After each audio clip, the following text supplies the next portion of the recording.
नमस्कार, आप देख रहे हैं हेडलाइंस लाइव न्यूज़ और मैं हूं आपके साथ मोहम्मद रफ़ी। आज के हमारे इस कार्यक्रम में हमारे ख़ास मेहमान जो मौजूद हैं सुमित शर्मा जी हैं। सुमित शर्मा जी, आपका इस कार्यक्रम में स्वागत है।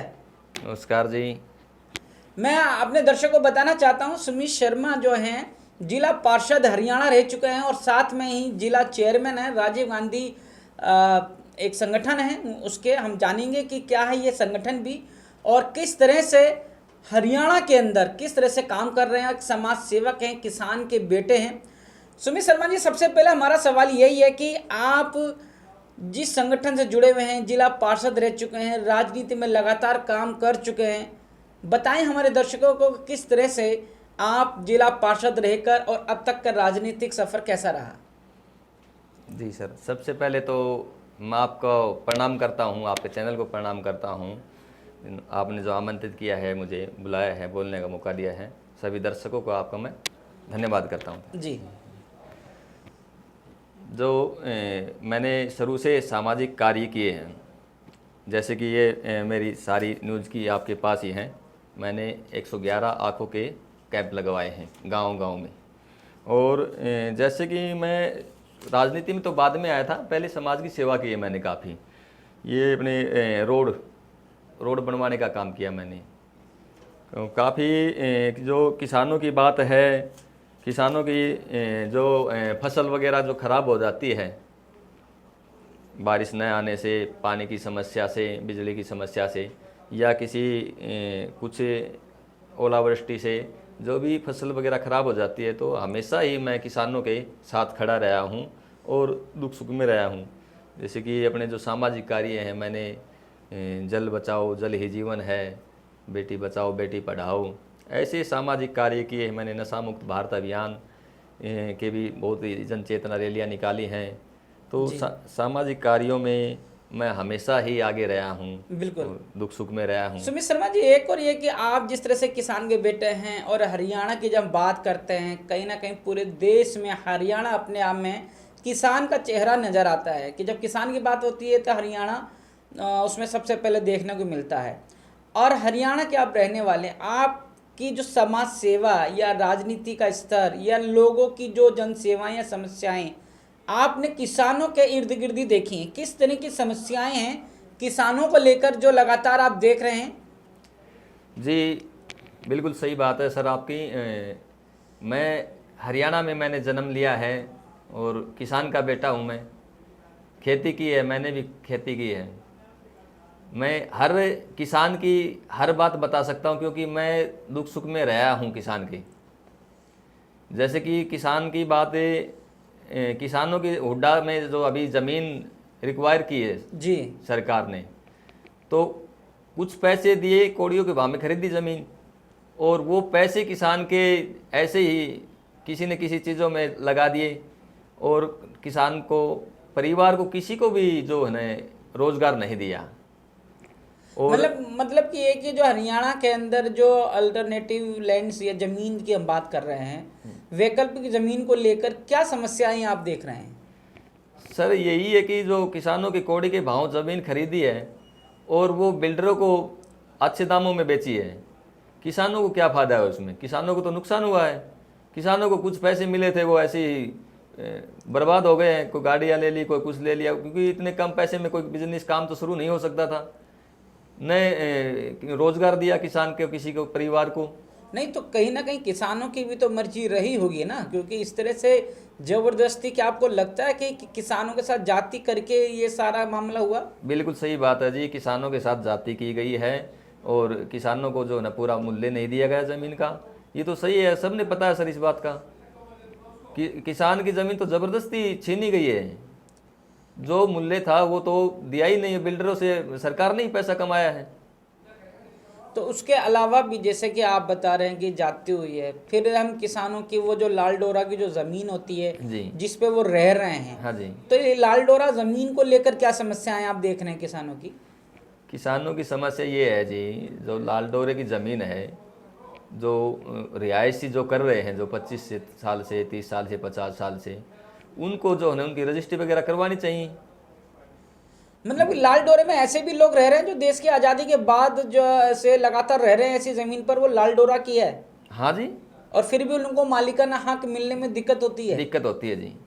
ऐसे हैं किसान आज भी। आज भी ऐसे किसान हैं जी, जिन्होंने लाल डोरे की ज़मीन है, उसको सरकार ने सोचना चाहिए, मालिकाना हक देना चाहिए।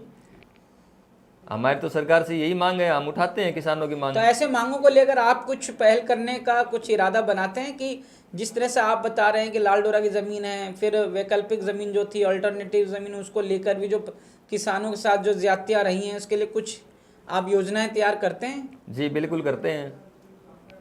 हमारी योजना ये है जी, जब किसानों के लिए, चाहे वो फसल की बात हो, अभी बिजली पानी की बात हो, मुआवजे की बात हो, ये हर किसान के साथ हम खड़े रहते हैं। अभी भी मुआवजे के लिए कितने जो ने हमें चक्कर लगाए हैं। ये देखिए, ये जो हमारी नरमा का जो इसका मुआवजा नहीं मिला, फसल के लिए हम सरकार से काफ़ी बार जो है धरने प्रदर्शन भी किए हैं। काफ़ी जो सामाजिक कार्य हैं और किसानों के साथ हम खड़े रहते हैं। ये जो भी किसानों को ये मुआवजा वगैरह सरकार ने देना चाहिए, फसल ख़राब हो जाती है। अब ये सरकार पॉलिसी लाई है जो बीमा क्लेम वाली पॉलिसी, जो पहले भी तो सरकार बनी थी, उनने तो अभी ऐसा नहीं किया कुछ भी सिस्टम। बीमा कर देते हैं, जब नुकसान हो जाता है वो बीमा बैंक में वापस पैसे कर देते हैं। मैंने ऐसे मामले भी कई देखे हैं, कोर्ट में भी हैं। हमारा खुद का ये मामला है, 1 महीने के बाद पैसे वापस बैंक में डाल दिए। अच्छा, जब नुकसान हुआ तो पैसे डाल दिए, अगर नुकसान नहीं होता तो सरकार बीमा कंपनी से पैसे ले लेती। अच्छा, मैं आपसे एक और ये जानना चाहता हूँ कि आखिर हरियाणा के किसानों को लेकर आप मुख्य तौर पे क्या क्या समस्याएं देखते हैं जो आपको चिंता करती है? जी, किसानों के आज हालात ये हो गए हैं, किसानों को टाइम पे खाद नहीं मिल रही है, मारा मारी मची हुई है। ये जो कीटनाशक की जो दवाइयाँ वगैरह आती हैं, उनका हम सरकार से यही मांग करते हैं कि उनको टैक्स फ्री किया जाए, और हर गांव में, मोहल्ले में ऐसी दुकानें खुलवाई जाएं ताकि किसान को कहीं दूर दराज जाना न पड़े। बहुत दिक्कत आती है। किसान जब खेत छोड़ के जाता है, वो सुबह जाके शाम तक आता है, और हमारे जो आवारा पशु इतने घूमते हैं, वो एक बार खेत में बढ़ गए तो पूरे खेत को ही साफ कर देते हैं। अच्छा, जी, तो इन सब समस्याओं को लेकर जैसे आपने बताया कि तो हरियाणा सरकार के द्वारा क्या कोई सुविधाएं या इंतजाम नहीं किए जा रहे हैं? नहीं किए जा रहे जी। तो इन सब मुद्दों को लेकर वाकई में किसान परेशान है? जी परेशान है जी। किसान रातों सो नहीं पाता, रातों रुखाड़ी रखता है, क्योंकि इतने आवारा पशु हैं गांव में।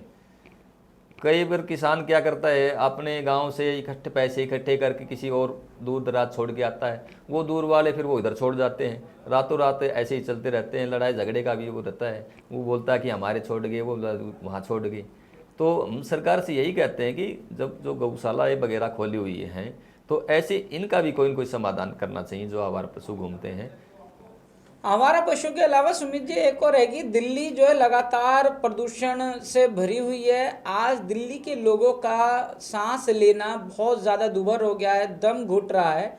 इसको लेकर हरियाणा के किसानों पर ये सवाल खड़ा किया जाता है कि जो हरियाणा के किसान अपनी जो पराली है उसको जला देते हैं, उसका कोई और विकल्प नहीं बनाते हैं।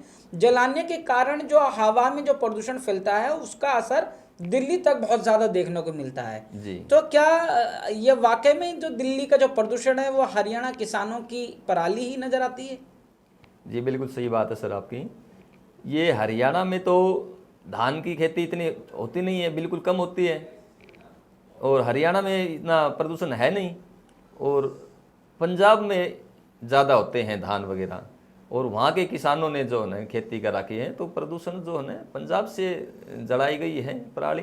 उसके बाद ये सारे जो है दिल्ली में भी बहुत ज़्यादा प्रदूषण है। मतलब कि हरियाणा के किसानों की जो पराली है उससे प्रदूषण नहीं हो रहा? नहीं हो रहा जी। तो आप ये कहना चाहते हैं कि हरियाणा की जगह से ज़्यादा तो पंजाब किसान जो हैं वो पराली जलाते हैं, जिसका असर यहाँ आता है? जी, लेकिन क्योंकि हरियाणा दिल्ली से सटा हुआ एक क्षेत्र है, तो इसलिए हरियाणा के किसानों को लेकर ही ये सवाल बार बार होता है कि दिल्ली का जो प्रदूषण है वो पराली के कारण होता है। तो ये आप ये कहना चाहते हैं कि वाकई में ही पराली से दिल्ली के प्रदूषण का कोई लेना देना नहीं है। जी बिल्कुल नहीं है जी। हरियाणा के इतने धान वगैरह की खेती होती नहीं है, बिल्कुल कम होती है, और हरियाणा से जो है ना कोई प्रदूषण नहीं हो रहा है, ये पंजाब से हो रहा है।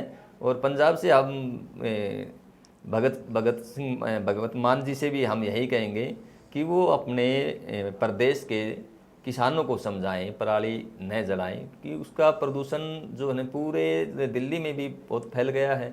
अब हम जब दिल्ली आए तो हमारी आंखों में जलन होने लगी, मास्क लगाए कुछ देर तो मास्क लगाया, फिर उसके बाद में फिर इतने बुरा हाल हो गया दिल्ली का प्रदूषण से।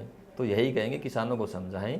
और अरविंद केजरीवाल जी जो दिल्ली के मुख्यमंत्री हैं, की सरकार है, तो उन्होंने भी जो है ना इसका सख्त से सख्त फैसला लेना चाहिए दिल्ली की जनता के लिए। आपसे इस चर्चा को, शो को खत्म करूं से पहले एक आखिरी सवाल हमारे दर्शकों के लिए है जी, कि आपसे ही जानना चाहते हैं कि इन सारी समस्याएं जो किसानों पर हमने चर्चा की है, हरियाणा के किसान हरियाणा की सरकार से खुश नज़र नहीं आ रहे हैं, तो ऐसी स्थिति में अब क्या विकल्प उनके लिए बनता है और आप किस तरह से किसानों के लिए क्या कदम उठाने का सोच रहे हैं?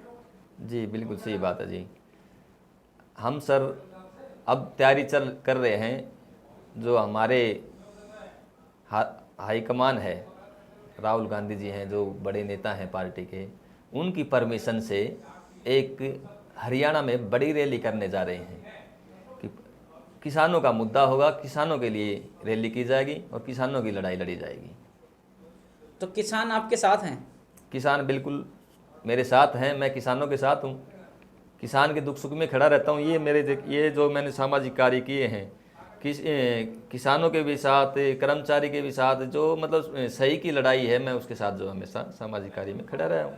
ये मेरे जितने भी हैं ये काम, ये मेरी, ये देखो आप सामाजिक कार्य मैंने जो किए हैं जी, ये झूठ की राजनीति नहीं है, ये बिल्कुल, ये मीडिया की है। सब कितने काम मैंने किए हैं, बेटी बचाओ बेटी पढ़ाओ, और भी मुआवजे के लिए मैंने बहुत लड़ाई लड़ी किसानों के, ये देखिए। तो इन अखबारों की कटिंग से ये साफ नज़र आता है कि आप लगातार ज़मीन पर किसानों के साथ जुड़े हुए हैं और उनके साथ संघर्ष में लगे हुए हैं। तो आपका जो संघर्ष है वाकई में ही रंग लाएगा, और जिस तरह से किसानों के लिए वाकई में आप जिस तरह से अखबार की कटिंग्स दिखा रहे हैं कि ये मेरी जीती जागती गवाही दे रहे हैं कि ये अखबार की कटिंग, क्योंकि एक दिन के अखबार की कटिंग नहीं है, ये आपके महीनों की, सालों के, जो दिनों की आपने अपने संघर्ष को, जो किसी पत्रकार ने लिखा, आपने उसकी कटिंग करके अपने पास सजा के रख रखा है। सुमित जी बहुत बहुत धन्यवाद, आपसे बात करके बहुत अच्छा लगा, और साथ में हमारे दर्शकों को भी अच्छा लगा होगा, क्योंकि जिस तरह से किसान का बेटा किसानों के लिए हमेशा तत्पर और उनके लिए संघर्ष कर रहा है, और उस संघर्ष की कहानी ये अखबार की जो कटिंग है वो बता रही है, बयान कर रही है। सुमित शर्मा जी, फिर से आपको मैं धन्यवाद देता हूं, और साथ में अपने दर्शकों से भी कहना चाहूँगा कि अगर आपका भी कोई सवाल या सुझाव हो तो वीडियो के कमेंट्स में ज़रूर करें।